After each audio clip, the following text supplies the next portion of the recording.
The binational commission between the two countries to the heads of state level. Nigeria is just a latest of countries in the continent in which bilateral relations are at their highest level. These economic diplomatic efforts have borne results. Intracontinental trade has been increasing over the past 2 decades. A large number of South African companies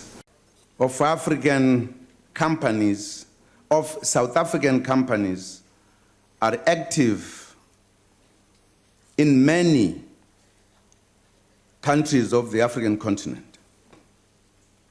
More African countries are conducting trade with one another. Honorable Speaker, we are taking additional steps that will ensure that there is closer economic integration and development in the African continent. These steps include the building of infrastructure in the continent to facilitate movement of people and goods between countries. In this regard, the African Union appointed me to champion a continent-wide initiative of building infrastructure in the continent.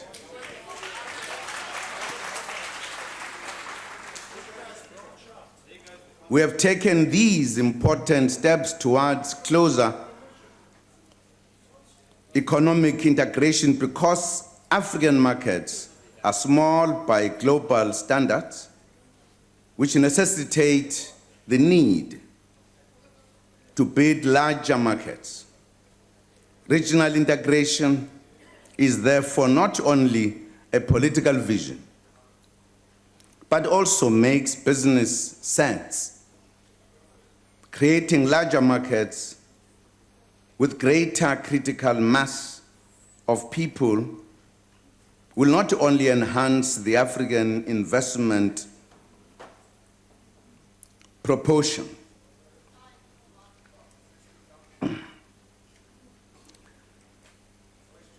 it is also the only way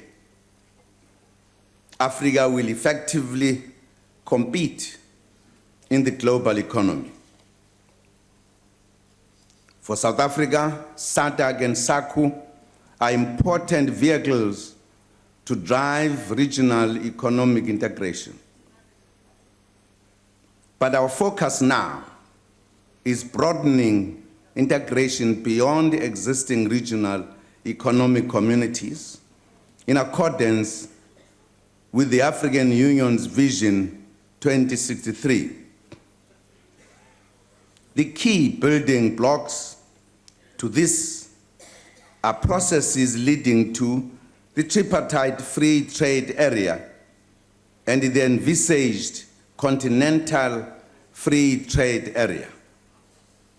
South Africa's future remains inextricably linked to the future of its neighbors in the region, as well as that of the entire continent of Africa.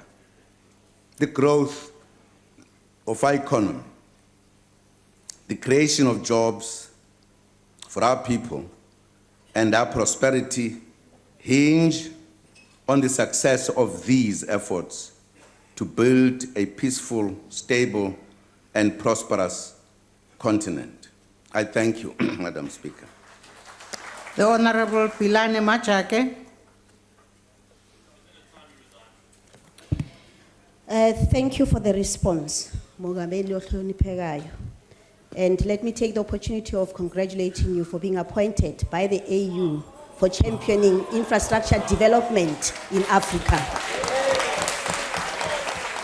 May I also take the opportunity to follow up to my question by saying, what was the outcome of your recent visit to the Republic of Nigeria as part of South Africa's economic diplomacy to further trade and strengthen economic, political, and security cooperation that will reinforce peace and stability in Africa. The Honorable the President. Thank you, Honorable Speaker. The outcome of our visit to Nigeria was good and very successful. We had a number of meetings with government and discussed our relations. That's why I indicated that we agreed to elevate the level of the BNC, the Binational Commission, from the level of the deputy presidents to the level of presidents, so that the structured relationship between the two countries and the number of agreements that we have been signing over the period should be monitored at a level of the presidents. We also discussed a number of economic interactions that we need to do between the two countries at all levels: agriculture, mining, as well as the military kind of interaction that we will have with Nigeria. We also had an opportunity to address the joint houses of parliament, which was quite an indication of the acceptance of the relationship by all political parties of Nigeria. We also had an opportunity to meet some individual business people, as well as had an opportunity to address the Nigeria-South Africa Business Council, which was meeting alongside the visit. Again, a very successful meeting. We got a report of what has been happening between the two sides. Clearly, what has been happening, there are more companies from South Africa that are investing in Nigeria than the Nigerians. The council promised to bring balance to that, because it is important that the experience which they acknowledge South Africa has, they need as well to further develop their economy.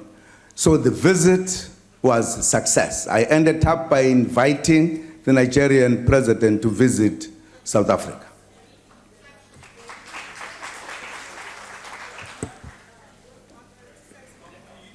I take it the Honorable the President has finished the answer to the supplementary question. Yes, sorry, I should have indicated. Yes, I call Madam upon Chair. Honorable Kado from the DA for a supplementary question. Honourable President, after your recent diplomatic attempts to bring peace and stability to Central Africa, you were left stranded in Burundi owing to a minor fuel leak in your perfectly serviceable VIP aircraft in Kwazi. Now, a reliable aircraft in good running order is a necessary tool of intercontinental economic diplomacy. But bearing in mind your undertaking in the State of the Nation address, and I quote, to spend public funds wisely and to cut wasteful expenditure, close quote, will you, Honourable President, put a stop to the procurement of a new VIP jet for your use at an estimated cost of 4 billion rand? And are you able to assure this House that no company associated with the Guptas has been involved in the procurement process thus far? Honorable Chief Whip of the Majority Party. Honorable Speaker, I'm sorry. That is a new question. It's not a supplementary question to this one. I thank you. The honorable member knows that you are not supposed to ask a completely new question. You are not supposed to ask a completely new question. You must ask a supplementary question based on both the original question and the answer of the President. However, the Honorable the President, I recognize the President. Well, thank you very much, Madam Speaker. Firstly, I'm not responsible to buy aircrafts. That's not my task. There is a task of very specific departments whose job is to ensure that the aircrafts that are used by both the President and Deputy President should be in good condition. If they realize that the aircraft is old, it gets into problems from time to time, I think it is their decision what to do, whether to maintain that so that you remain somewhere you are not able to execute your duties, or they buy a new one. It's their decision if they think that is necessary. It's a decision that is taken with a number of considerations that they make. I'm not party to buying an aircraft. It's a government specifically designated departments to do so. Thank you, Honorable Speaker. The Honorable Kekana, ANC.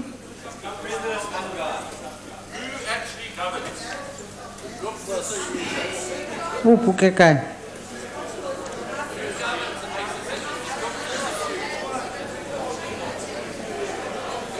Kekana, who would have pressed the talk button? If we don't have Honorable Kekana, may I call on the DA member, Honorable Kasim?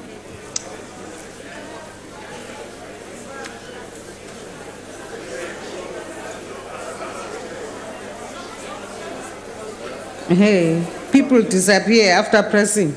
Okay. Can we now move on to question number 2? Honorable Kalyan. Thank you, Madam Speaker. Mr. President, you seem to focus only on Nigeria in your answer. I would like to ask you, with regard to the Great Ingwe Dam, which would be a passage through the whole of Africa and also provide an excellent energy source, why are you dragging your heels on developing this project? And if it is a matter of funding, will the new development bank be consulted with regard to assist with funding, because that will contribute, once that dam is built, will contribute to hydroelectricity, which is cheaper and accessible. Thank you. The Honorable the President. Thank you, Honorable Speaker. Yes, indeed, everybody in Africa and in the world agree that the Inga Dam will be the final solution in Africa with regard to energy. The Inga Dam is in Congo, and therefore it is the Congo government that has the final word, the DRC, for information. However, we are working together with the DRC, South Africa and DRC, as well as Angola. We've been discussing that issue and the arrangements are going on. There is an interaction between the ministries who are discussing it, as well as talking about how it is going to go forward. There are activities that are taking place. I was in the DRC last year on a visit. We had a long discussion with the President about how we are going to go forward. Initially, the project was away from the President. He felt because it is not moving quick, he must take it to his office so that it could move quicker.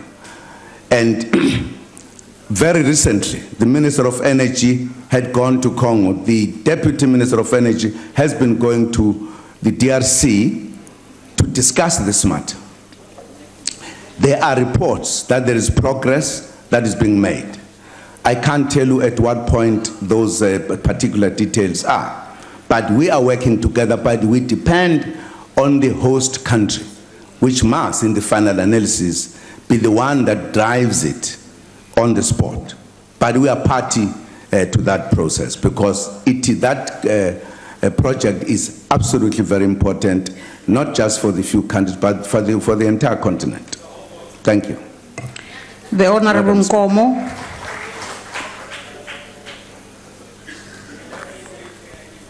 Please pardon me, Madam.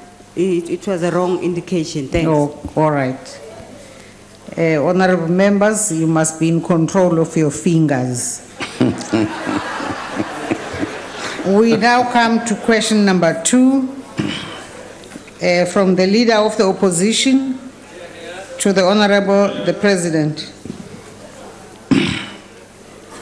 Honorable Speaker, the appointment and removal of cabinet members are dealt with in terms of section 91(2) of the Constitution of the Republic of South Africa, 1996.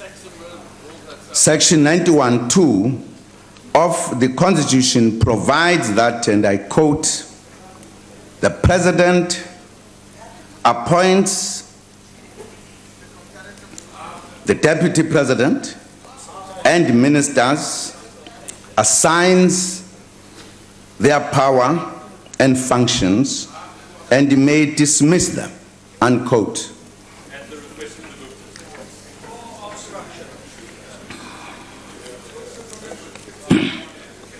Section 93(1) of the Constitution states that, and I quote again, "The President may appoint any number of deputy ministers from among the members of the National Assembly to assist the members of the Cabinet, and may dismiss them," unquote. The Constitution does not require me to consult anyone before I appoint or remove a minister or a deputy minister. Thank you, Madam Chair. The Honorable the Leader of the Opposition. Thank you so much, Speaker.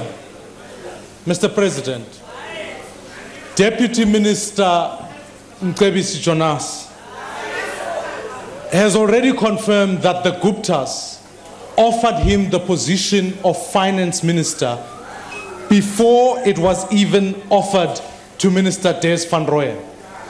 In fact, your former caucus chairperson, Faiki Mentor, has already been on record, the woman you claim you don't know, has already been on record saying, in fact, that she was also offered a cabinet position by the Guptas.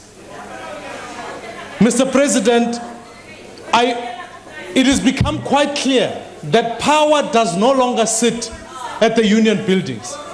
In fact, worse, it does not even sit at Luthuli House. It now sits at Saxonwell. And so, Mr. President, you and your family are getting richer while South Africans are getting poorer and losing work. So my question to you, Mr. President, whether the Gupta family has ever offered anybody a cabinet position in your term of office as president, or is Minister Jonas in fact lying? Because if in fact he is, or he's not, is the president willing to take accountability for the decision and resign in front of the people of South Africa? The Honorable the President. Thank you very much, Honorable Speaker.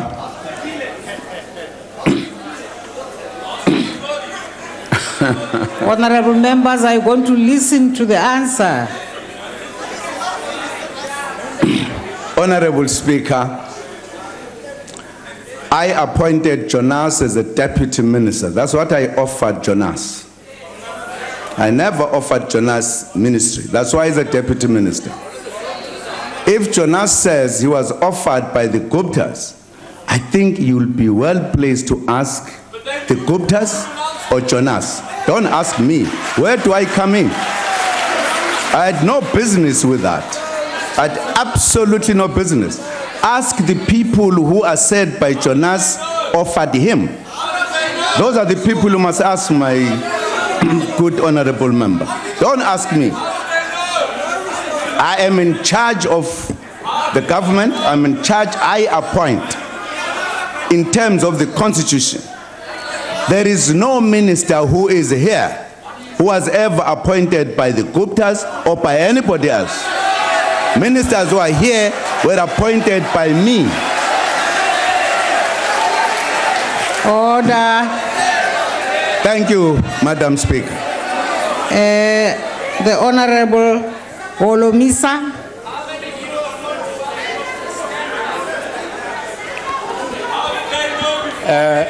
Order, honorable members. Madam Speaker, Yes, Honorable Holomisa. Honorable President, sicela nje mhlekazi ukucacise nje uyiclearishe kahle lento abantu bakuve kahle yokuthi one of your ministers xa esithi wayi-offerishiwe injongo zoba ke uyiclearishe uzayiphanda kanjani to verify the authenticity or otherwise of this allegation ezanayo umcebisi sicacisele nje uzayiphelisa kanjani ebantwini uyicacise nje kahle silwanga nawe. Honorable the President. Njengoba sengishilo mhlekazi umphathiswa olisekela uJonas uthi waxelelwa ngamaGuptas kubuzo minister actually bampha esikhundla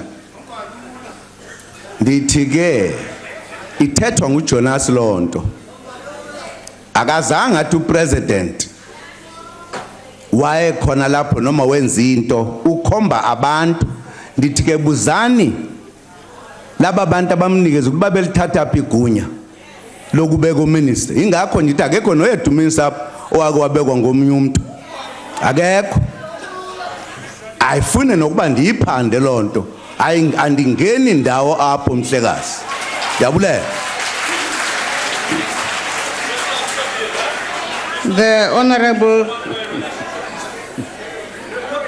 The Honorable Nkomo, I hope this time the finger Yes. went there directed. Thank you very much, Speaker. Definitely my fingers are in the correct place. Honorable President, what a tangled web has been woven.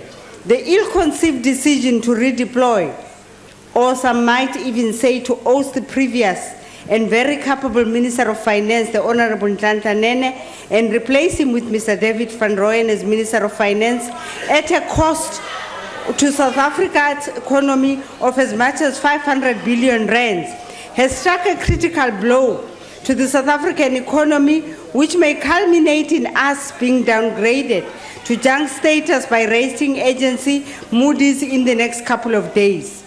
Honorable President, during your last question session before this House, I had asked you a question which you simply dismissed by advising that you were not a Sangoma. I hope today that you will be an ordained pastor, that you are, and come clean on this matter before the House. Honorable President, were you influenced in any way by any third party to remove Minister Nhlanhla Nene from his post as Minister of Finance? Thank you. The Honorable the President. Honorable Speaker, I just want to rise on a point of order. What's the point of order, Honorable Speaker, Singh? the point of order is that the Honorable President is here to answer questions in this House. I do not think that other members in the House here should try and answer on his behalf. The Honorable President is very capable of answering himself. Honorable Singh, I prevail on you, please not to rise and go ahead and raise whatever point you want to raise. Please raise your hand and let's recognize you first before you rise. The Honorable the President. Thank you very much, Deputy. Thank you very much, Honorable Speaker. I have acted in terms of appointing ministers. I have acted many times in changing ministers. I've also acted to remove ministers. at different times.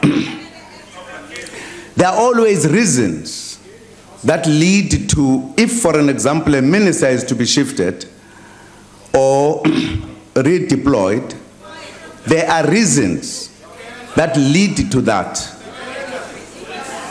There is no action in terms of removal and replacing or appointing ministers that comes without reasons why that is done. There were reasons why Minister Nene had to be redeployed. Those reasons are the reasons of government, and once Nene was removed, you needed to replace that, and that's what I did.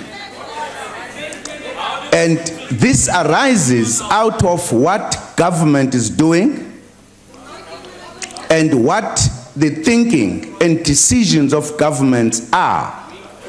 If there can be any influence in how government does things, it can only be the ruling party.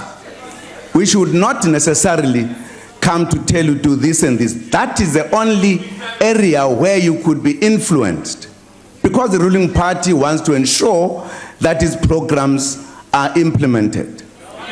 The processes, the necessary processes were undertaken within the constitution, within the law.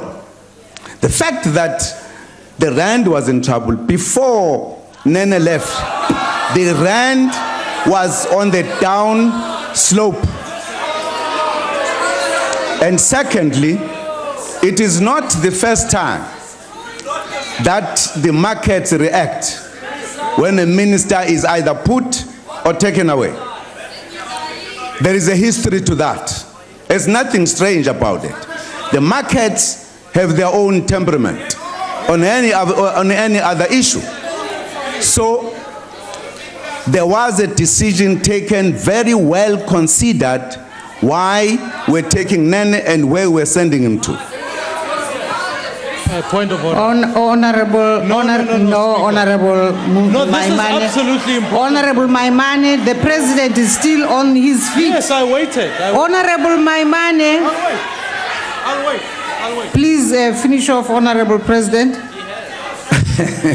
Thank you, Honorable Speaker. I'm through. What is your point, Honorable Maimane? It's a crucial point, Madam Speaker. What is the point? The point of order is this. The president has come here to tell South Africans that the rand was already in decline, which is not true. The fact of the matter is... Honorable Maimane, No. Honorable Maimane, The president if you have an destroyed our argument economy. to make, South this is Africans not need the to way know. to do it, Honorable No, but South Maimane. Africans need to know. Please take a Order, seat, Speaker. Honorable Maimane. Order, Speaker. Take a seat, Order, Honorable Speaker. Maimane. Order, Speaker. Honorable Maimane, Order, take your Speaker. seat. He's not answering the question. Honorable Maimane, if you don't take your seat, I will have to ask you to go. But Speaker, I'm asking nicely. Honorable He's not Maimane. answering the question. He's not answering. Honorable Maimane, I will really have to ask you to leave the chamber because you refuse to cooperate. He's not answering the question. Honorable Maimane, please leave the house. Please leave.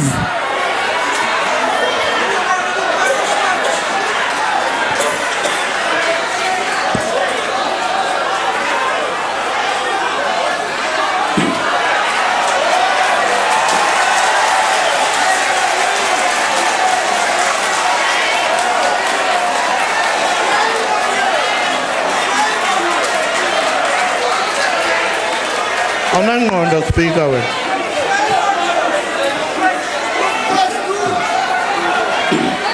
Order, Lisela, honorable Zuma, members, Lisela. order. Allow the honorable members who are leaving to leave, and let's proceed with the question session. You protecting the Guptas. Appointed by the Guptas, all of you. Honorable members, please go in an orderly fashion. We would like to proceed with the question session. You protecting the Guptas.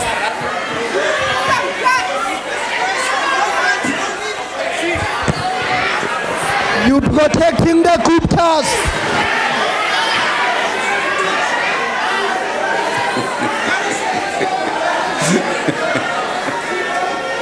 Hlala phansi manje. Wasiphakamisa isandla uhleli phansi.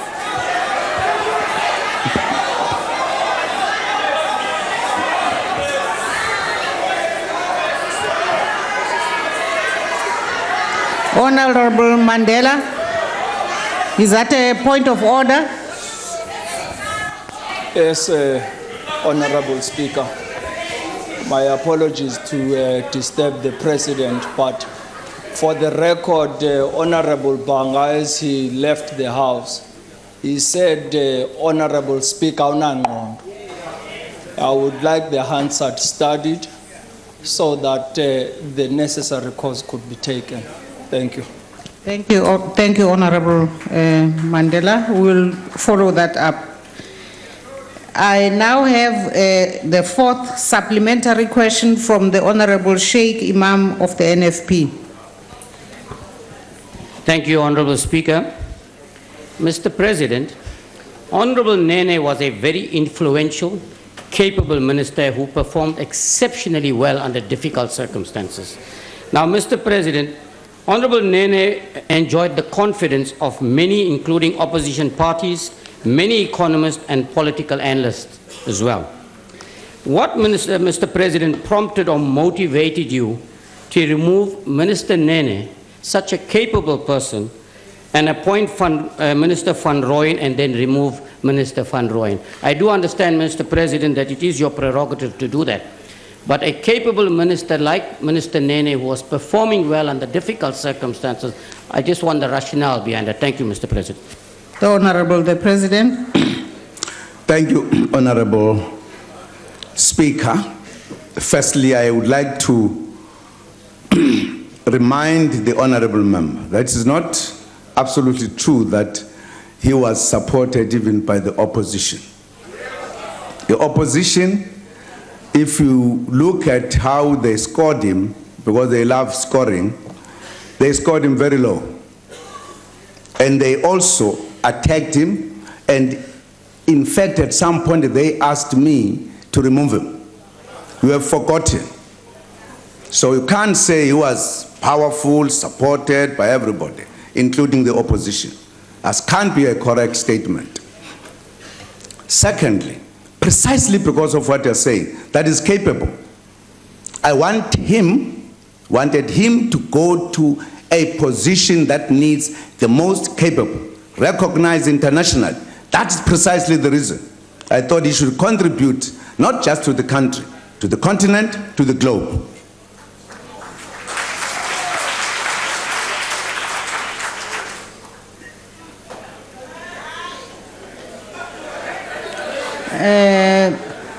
I believe the Honorable the President has finished. Honorable President, I'm through. Sorry. I'm forgetting. I'm sorry. Thank you very much. I'm so sorry. Thanks, Honorable President. Question number 3, which had been asked by Honorable Malema, has been withdrawn.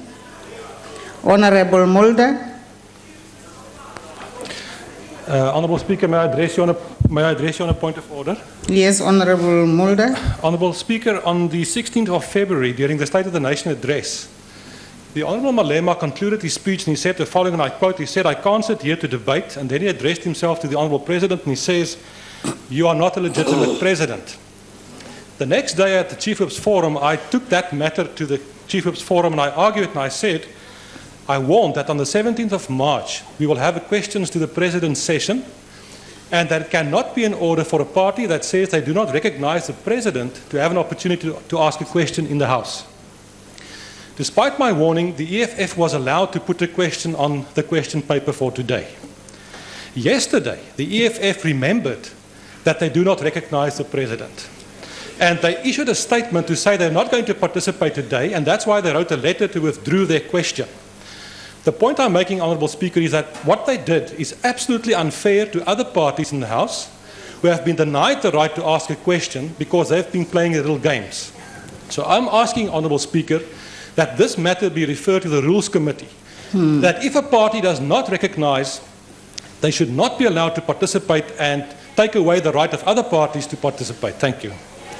Thank you very much, Honorable Mulder. That issue will be followed up and we'll make sure that at its next opportunity, the Rules Committee deals with it. I now come to question number 4, which has been asked by the Honorable Gwabaza. And I call upon the Honorable the President. Gwabaza.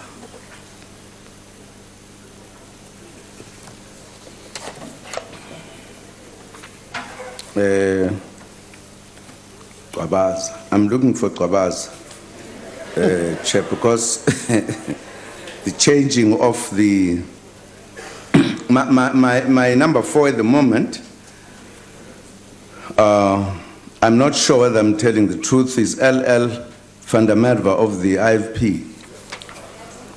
No, that's number 5. That's number 5. Okay. So number 4 is an ANC Honorable Member Gwabaza. I must have changed my papers because of the withdrawal of the question. And thank you very much, because I had to reshuffle the questions. Yes, here is Gwabaza, because of the withdrawal of another question. Thank you, Honorable Speaker. Honorable Speaker, as I stated in the State of the Nation address in February this year, economic transformation and black empowerment are critical components of government's economic programs. The purpose of the black industrialist policy is to expand the industrial base through the targeted participation of black entrepreneurs in manufacturing and other industrial sectors. We are pleased that the private sector has responded warmly to this initiative. Government has already taken practical steps to implement the Black Industrialist Program.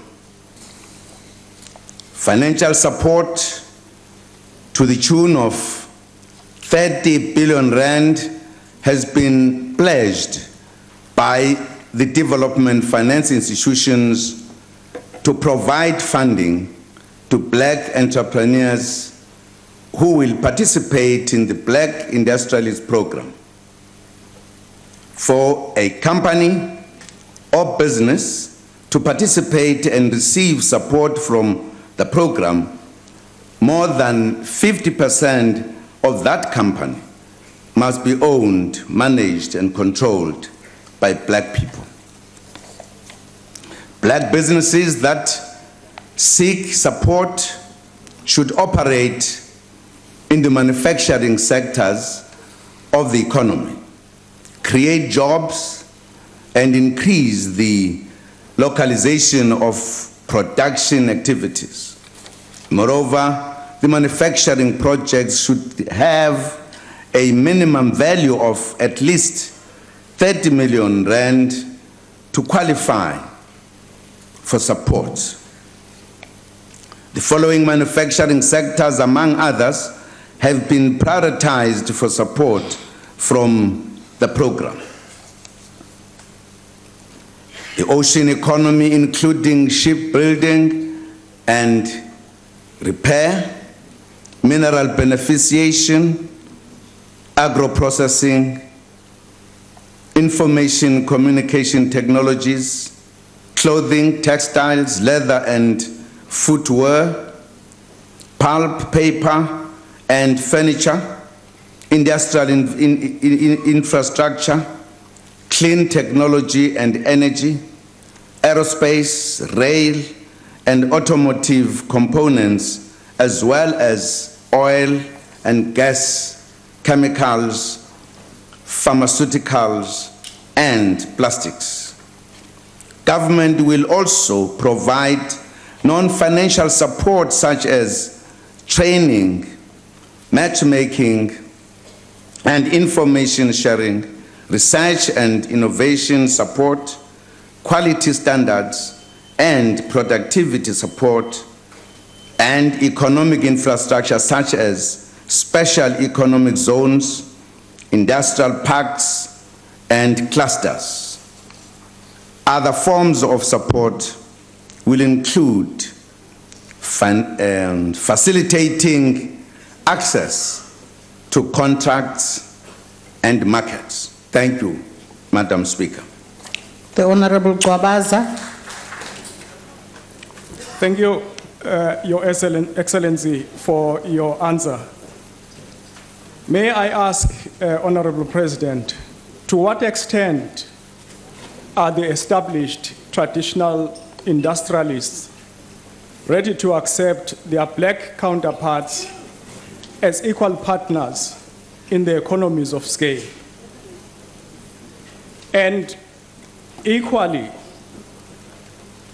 is it not as well important at a base or ground level for economic growth, for peace and stability in our country, and for decisively addressing and urgently addressing unemployment, poverty, and inequality, that the disposed African majority be brought into the mainstream of the economy? Thank you. The Honorable the President. Thank you, Madam Speaker. Well, I can't have the number of established industrialists who are ready to be part of the process, but I think the approach has been accepted generally. I wouldn't have the details right now, but with regards to the issue of addressing the question of unemployment, one of the reasons that we are saying we must establish the black industrialists is partly to grow the economy, to be able to serve the population that you have, because historically the control of the economy was controlled by a minority.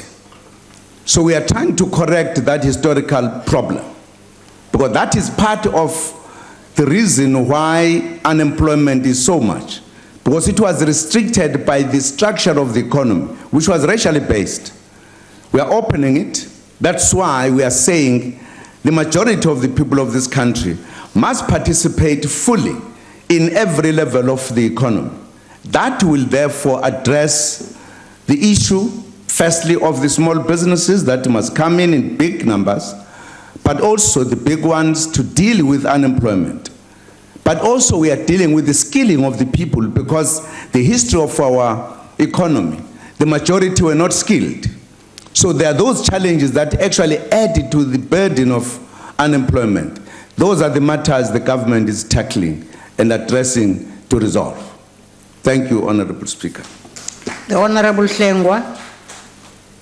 Thank you very much, Honorable Speaker. One of the key areas is the definition of black. When you have a situation where even now Chinese can be classified as black in terms of the Gauteng High Court 2014, then who benefits? To what extent can we then satisfy ourselves that these programs respond to those that were directly affected by the atrocities of apartheid? Because it would go to the extent to say, if the definition of black in this regard incorporates the Chinese, they are bound to have two bites at the cherry when we even now have the BRICS bilaterals. So, Mr. President, we want to find out clearly who's who in the zoo and who qualifies, because the blanket definition of black industrialists is vague and will rob the intended recipients of these programs of what is due to them. Thank you very much. The Honorable the President. Thank you, Honorable Speaker. I thought the definition of the blacks in South Africa is very clear and simple. We have never talked of the Chinese.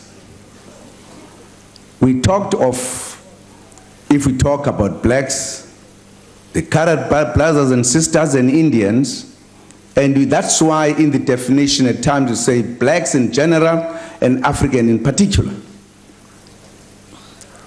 The Chinese have never been a problem. We are talking about South Africans who are here, who have been understood, who have been disenfranchised, who have been disadvantaged. That's how we define the black, and those are the ones we say they must benefit. Thank you, Madam Speaker. The Honorable Groenewald. Agbare Speaker, die agbare president het nou so pas gesê, I'll give you a fair chance, Honorable President. Yes. Okay. Are you ready? I'm ready. Right, thank you. Agbare Speaker, the agbare president, I will talk slowly so that they can interpret it correctly, Honorable President.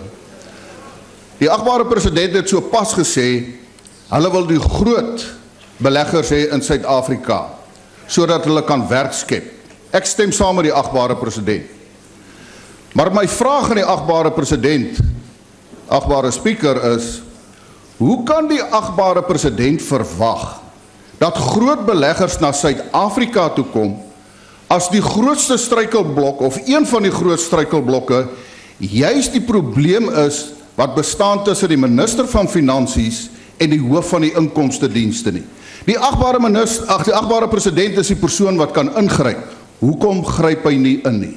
Dankie, agbare speaker. Agbare President. Well, Honorable Speaker, I know members of Parliament at times, they have to ask questions.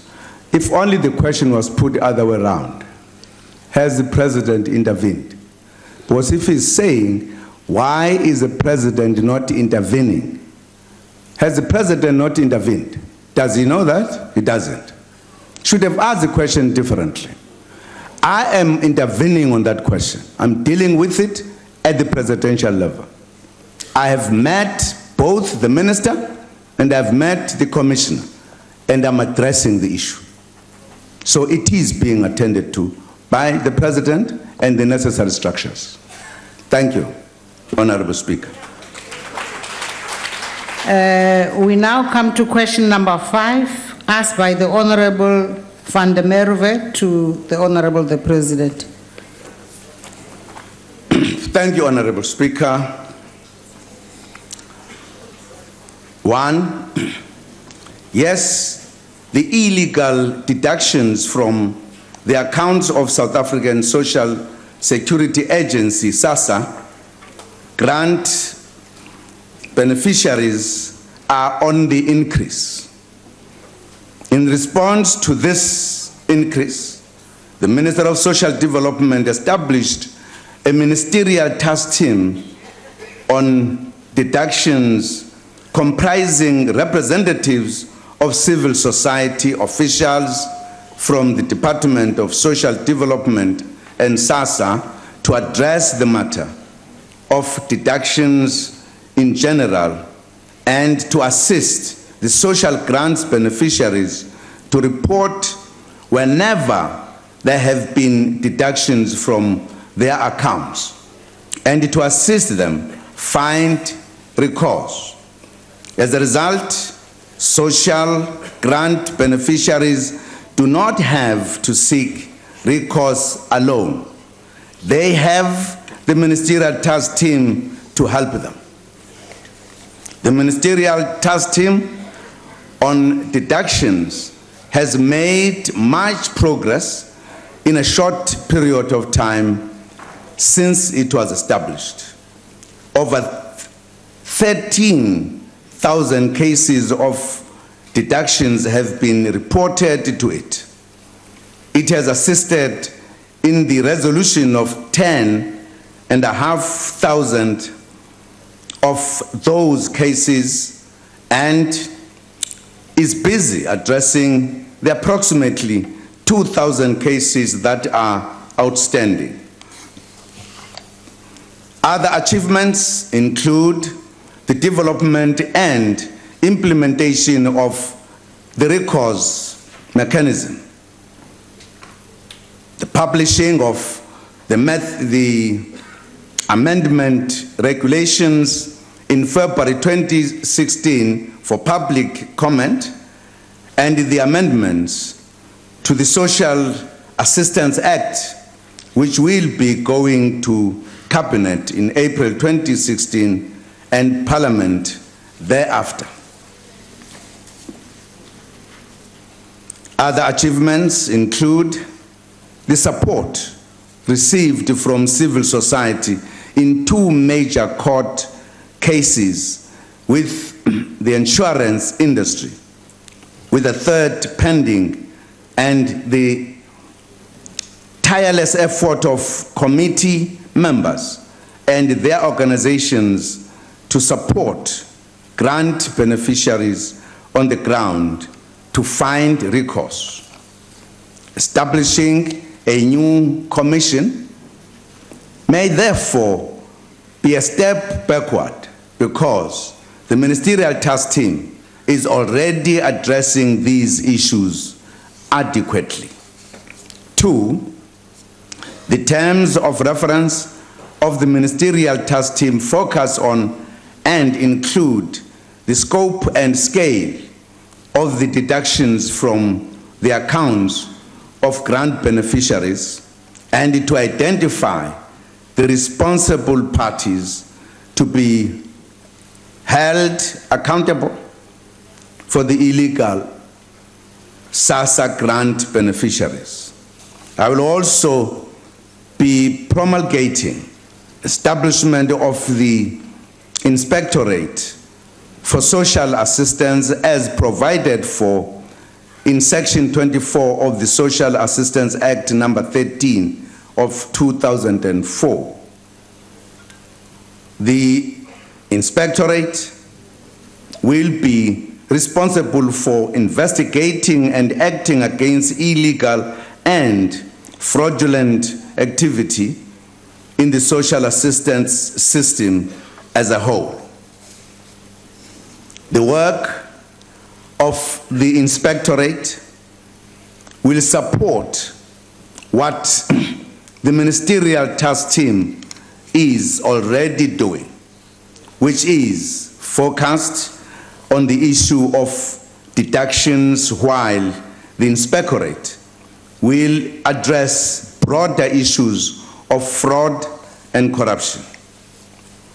3, the Portfolio Committee on Social Development welcomed to engage with the task team and to request regular progress reports from them through the Minister of Social Development. Thank you, Madam Speaker. Honorable van der Merwe. Thank you very much, Honourable Speaker, and thank you very much, Honourable President. I value the information you've given, and in fact, we have, as a Portfolio Committee, engaged with the task team before. But the reason why I've asked for a commission of inquiry is, with respect, Honourable President, the task team has not yielded results, and the crisis is still there today. Today, we've got a group of vulnerable citizens in the gallery. They are the very faces of people who are affected every month by illegal deductions from fraudsters, from syndicates, who take illegal deductions from their accounts, and it leaves them without any food to put on the table. They, in fact, believe that the only option open to them is to approach the Constitutional Court for relief. Honourable President, they've sought answers for many, many years, and in fact, it's also now come to light that the very company that got the government tender to pay out the grants on behalf of government is actually involved in the scam. So, Honourable President, can you give those citizens the undertaking today that government will do everything in its power to ensure that as from 1 April 2016, no more illegal deductions are taken from their grants? Can you give them a time frame within which refunds could be processed, Honourable President? And finally, with the local government elections coming up, can we also get to the assurance that no ANC officials will go on the ground offering grants in turn for votes? Thank you, President. Honourable the President. Thank you. Thank you, Madam Speaker. Now, firstly, as I said in the answer, we have the task team that has been established which has made progress as I've reported. It has handled cases, I gave the number, and I also gave the number of the outstanding cases. So there is work being done. Now, I don't know how often the portfolio committee meets with the task team so that it can get a progress report. It looks like you have just seen them some time ago. I think it would be wise to meet them, to hear how far is it going. Because what I'm saying is the report that I have on this matter, assisted also by the establishment of the inspectorate to address the issue. That's why I'm saying I don't see right now, given the reports before me, why we should form the commission. Perhaps a bit of interaction between ourselves as the portfolio committee and the task committee, or the task team rather, you might actually arrive at some understanding so that we don't just pile structure over the structure when we don't have all the information. Perhaps there may be a problem, but then we must satisfy ourselves, having talked, we who are concerned with this matter, that in fact, indeed, there is a need. What I've done here is to say, as far as the reports that have come before me, there is work being done, and it is visible. Now, if you feel you are not satisfied with it to some degree, talk to the task team, because you can talk to them easily. With regard to the tail of your question, I don't think I can deal with that. There is a continuous process of helping poor people in the country. It happens at any given time as far as I know. At times people send requests that we are starving, etc. Now, I'm not sure whether that process should stop because there are elections. Why? How are they going to vote hungry? But I don't know how this goes. Now, to ask me to discourage ANC members from doing so, how am I going to do it? How am I going to judge? Must I say, don't give the hungry people food? Me, whilst people are hungry. I think it's an issue you can deal with other political parties, really, because we are all here in Parliament. Thank you very much, Madam Speaker. The Honorable Phil Tane, UDM. Thank you, Honorable Speaker.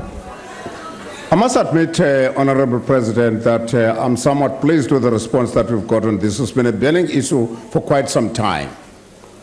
But still, there's over 2,000 people whose money is in the pockets of some people that we do not even know. These are people who go hungry just about every day. Question is, would the government consider pursuing civil action against those that have been identified as being the culprits in this matter? Because it doesn't just end up with what has been taken, the interest that these people are earning on this civil action. At which stage would the government consider taking criminal steps insofar as those that have not yet been refunded their money? At which stage? Because it's been going on for quite a long time. Those are my questions, and I believe they are not new questions, Honorable Speaker. Thank you. You are actually entitled to one supplementary question. The Honorable the President. Thank you, Honorable Speaker. I thought that the report I've just given indicates what actions are being taken by the task team and what is going to happen with regard to the inspectorate, precisely to deal with the issues you are raising. I would imagine if members of parliament have some concern, the members of task team or the minister in particular is here. I think there could be an exchange to indicate, for an example, what are the views of the members, what they think needs to be done, more than what it is being done. I think that will help a great deal. Thank you, Honorable Speaker. The Honorable Kubisa.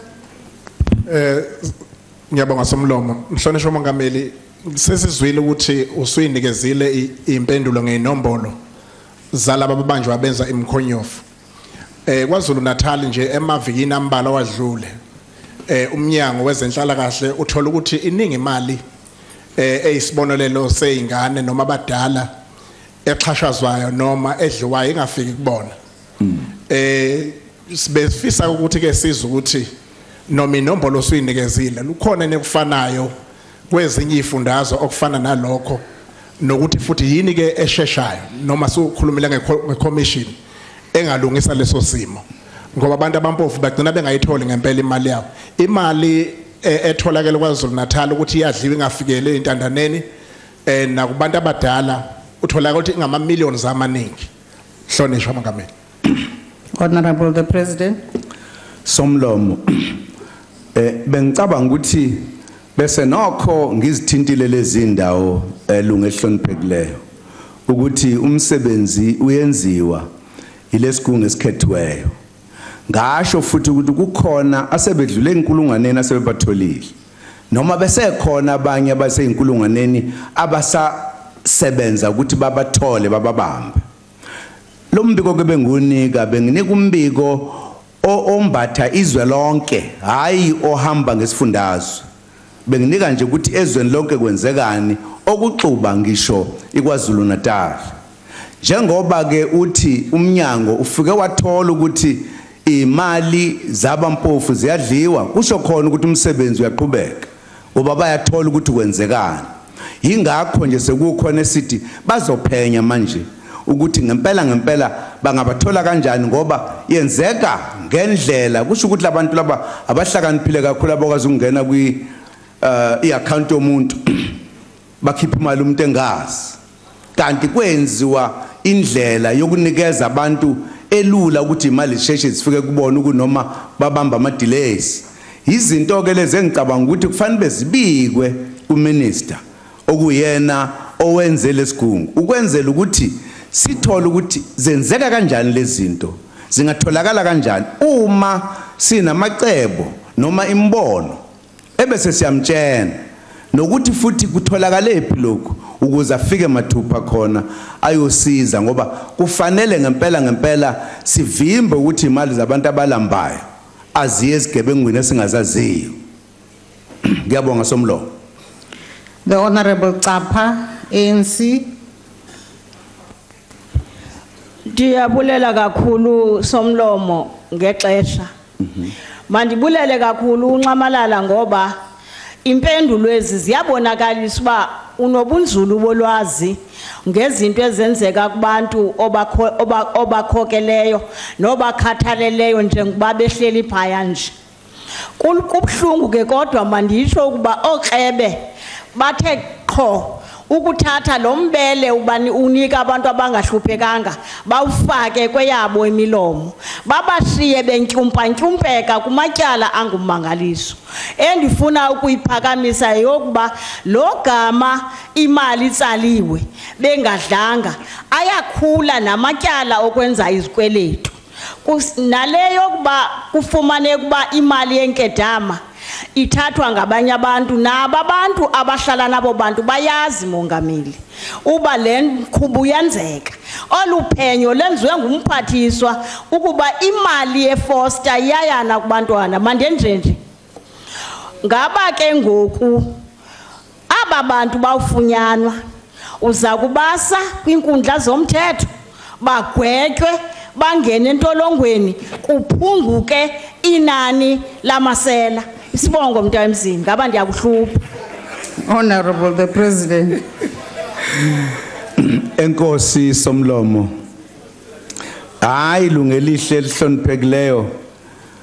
Xa bebanjiwe baye enkantolo kaloku zigebengezi. Sode zinga enkantolo. Xa bengazise enkantolo kobe badlala kufuneka zibanjwe zitya imali yabantu abalambileyo nempula kalijaca esihluphekayo. Fane babanjwe bendizothi ke ake sicebise umphathiswa simazise ngalokho ukuthi kwenzeka ntoni ke sibuze futhi ukuthi ngelixesha ke umuntu imali yakhe ityiwe uza kwenza ntoni kuba banamatyala. ndicinga uba ayikibhekiswe pha umphathisi ukuthi mhlambi xa kukhona umuntu otholakale njalo ugogo njenamatyala angaba nakhona ukusizelwa na. Yinto le ndicinga uba ifuna uthethwa ilathas team ukube ingenzeka kanjani. Ndicinga uba umbono omhle lo kubantu abahluphekileyo ake sise pha nami ndiyayigqithisa pha kumphathiso ukuthi ndivile ukuthi hayi impula kaJaca senkingeni. Ewe ndiyabulela Somlo. We now come to the last question on the question paper, which has been asked by the Honorable Kubisa of the NFP, and I call upon the Honorable the President. Honorable Speaker, the decision not to increase university fees this year left universities with a shortfall of slightly over 2.3 billion rand.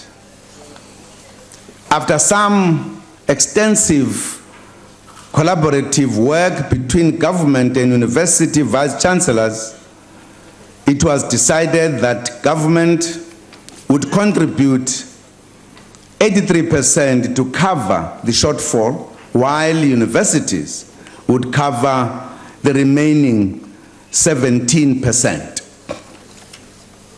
The 83% that government has committed to contribute has been obtained from various sources, including the historically disadvantaged universities, development grant, and from surplus funds from the sector, education and training authorities. As the Minister of Finance announced in the 2016 budget speech, government has budgeted over 16 billion rand for the higher education sector in order to ensure that access to higher education is extended to as many of our students as possible.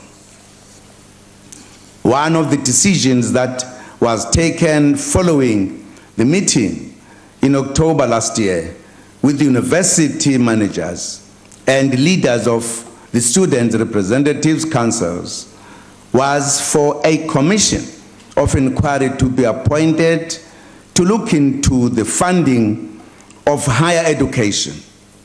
I have now appointed a commission of inquiry in terms of Section 84(2)(f) of the Constitution of the Republic of South Africa. The commission is chaired by Honorable Justice Johan Arthur Hehe, of a former judge of the Supreme Court of Appeal. Judge Hehe is assisted by Advocate Gregory Ali and Ms. Lian Tabisile Kumalo as commissioners.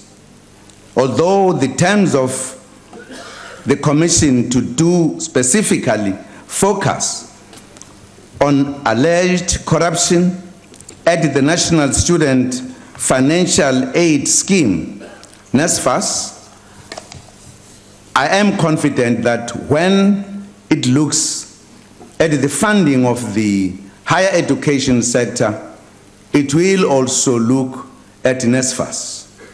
One of the issues the Commission will have to report and make recommendations on is the feasibility of free higher education and training in South Africa.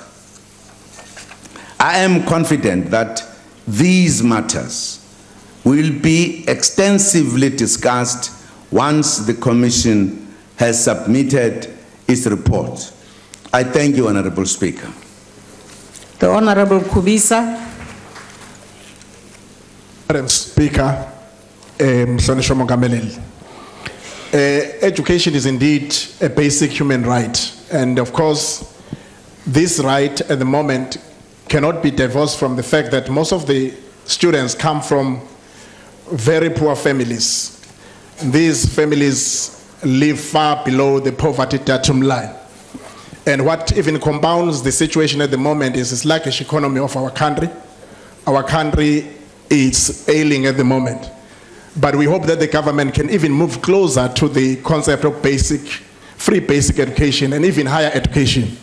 Now, another matter, that is a thorn in the flesh, is the issue of accommodation. Our students now rent in shacks, others in flats. Even the boarding and lodging at for universities is even more expensive than flats. What is it that the government is doing or has done to work with the private sector and universities to ensure that our students get accommodation? The Honorable the President. Thank you, Honorable Speaker. Firstly, the issue of free education at the basic level is done, it's being done. There are free fees schools at a lower level. That is being done, addressing the point you are making of the poor households.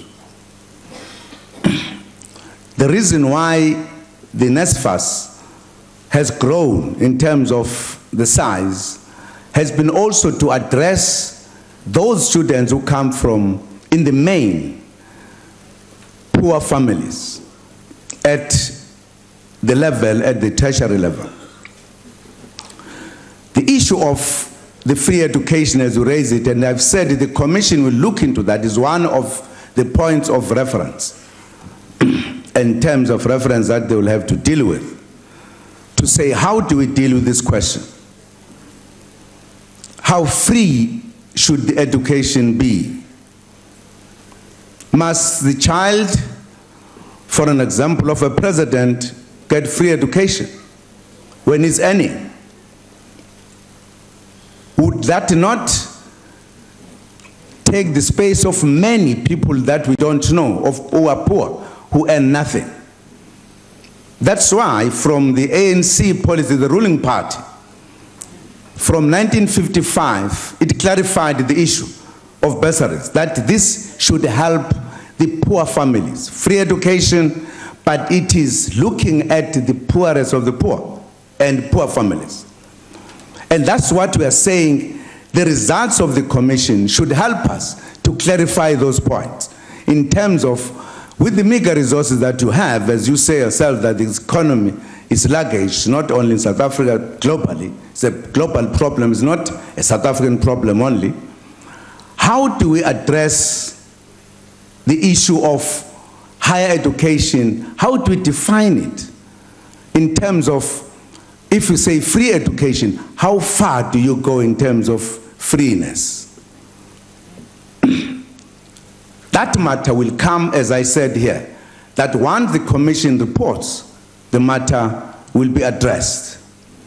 With regard to the issue of accommodation, government is working hard to address that issue. Why that issue has become an issue all of a sudden?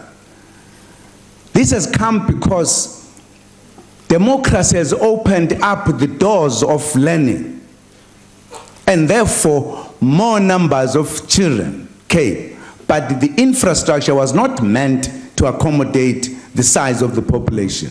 And that's why we've got a problem, including the number of the universities. That's why we are adding 2 more universities. If we had all the money, we'll be adding more universities. And I'm sure we're not stopping with the 2, because we need to open the space. And if that happens, we must therefore have the accommodation of students. Government is working on that issue very seriously. We want to deal with it as soon as possible. So that is a matter that is uppermost in government's mind, particularly because education is an apex priority of government, of the country. Because this country cannot develop, cannot be a developed country without educated citizens. Therefore, is a main thing that we must deal with. Business, they are also being talked to. What role can they play? Thank you very much, Madam Speaker. The Honorable Shengwa. Thank you, Honorable Speaker. Msholos,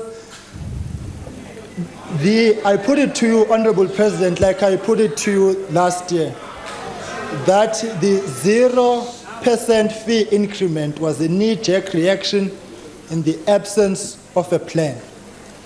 And come January time 2016, we have seen what it is like to be reactive. We've got students who cannot register because of historic debt and they are being turned away. Typical examples of this at TUT Soshanguve, where up to even now the institution has shut down those campuses, where in the main is the poorest of the poor that attend there because they do not have the money to register. Siyakuphelela isikhathi, buza umbuzo. Oh, masungijijimeza kangaka somlomo. But rather, Honorable Speaker, the turnaround time for NSFAS to deal with these problems in the main causes the problem. Because if you make an application in the year before and only get a response in April the following year, you should start school and learning in January is a problem. So where is the plan which you spoke about last time? You said imali khona. Imali sikhona. Where's the plan ukusiza abantu abasizakele? Ama students aqoshiwe inyu ama ikhungo ziyavalwa Ukuxoxa indaba Mhlengwa.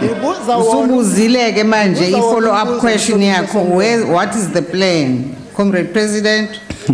Thank you. Nami sengibiza uComrade.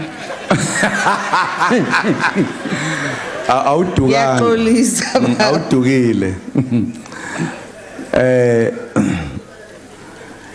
Iplan ikhona.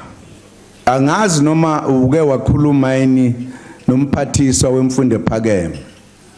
Ngoba ukuba ubukhulume nawe bezokutshela ukuthi ama plan athini. Akhona ama plan. Ngiyokucebisa nje ukuthi uma wafuna ngempela ungabuzi nje ngoba kufanele kubuzwe ukusondela lapha eduze kwakhe uzibuzele kahle uzokutshena kahle ukuthi apha ama plan angiwaphethe mina ngoba kuona umsebenzi wami ukwakha indawo zokuhlala kweingane umsebenzi kaMinister lona asebenza kanye nabo kodwa iplan ikhona uyasebenza uma ungaya uzobhema ukholwe Somlong.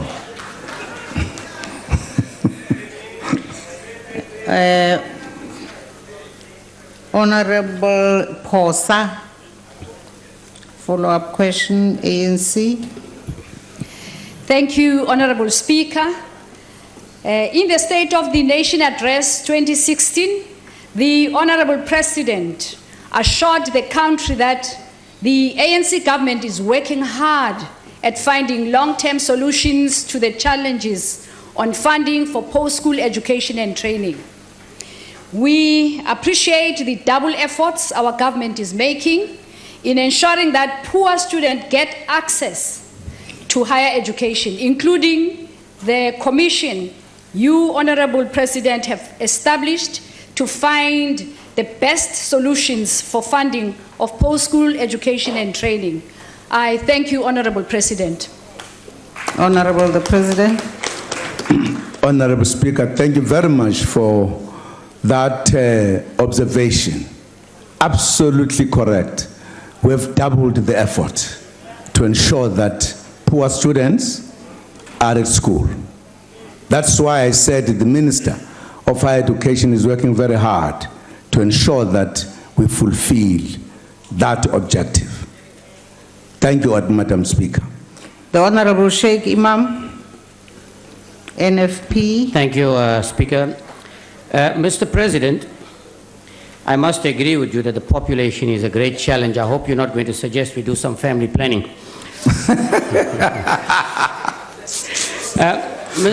Mr. President, the challenges that our students are facing is aggravated by other role players that might be doing these things for their own benefit.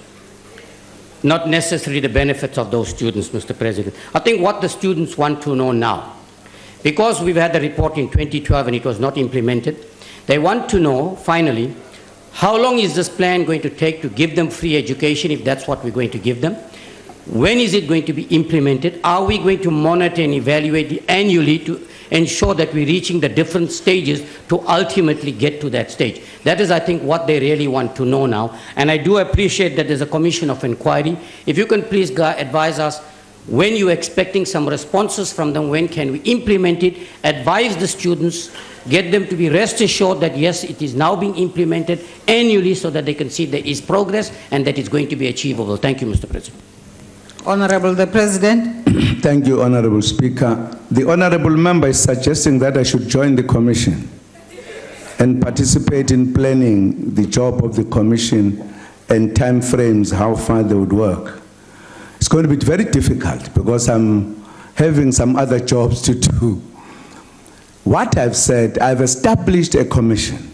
The commission is going to sit down, plan its work, put time frames, and let us know. It's not me who must say these are the time frames standing here in Parliament. I would be telling a wrong thing. So the commission will do that work and tell us how far it will go. When will it be reporting? At times it could have a preliminary report and have a final report. It can have one report. That is what the commission will do. And I thought by saying there's going to be a commission, that was answering your question even before it was asked. Thank you very much, Honorable Speaker. Thank you very much, Honorable President, for answering the questions that were posed to you today. We have come to the end of the question paper.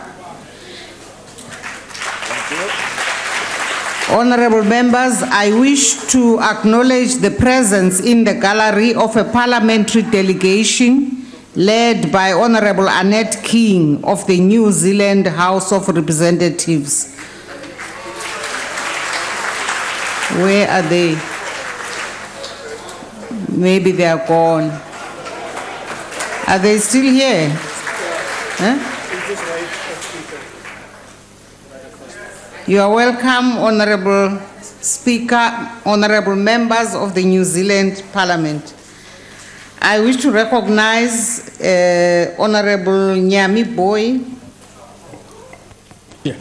No, Speaker, we thought that it was important for us to give support to what Honorable Mulder was raising from the Freedom Front, that what has happened has to go to the rules so that we should not allow people to start undermining the House and do things totally different out of the rules. So we wanted to give our support to the African National Congress. Thank you, Honorable Boy. Honorable members, this is the second of a number of issues that have been coming for being referred to the Rules Committee to apply its mind in terms of issues that are facing us in the House, which are new and had previously never been provided for in the rules. And so we will also refer that issue that Honorable Mulder has raised with us. Honorable members, that concludes the business for the day, and the House is adjourned happily.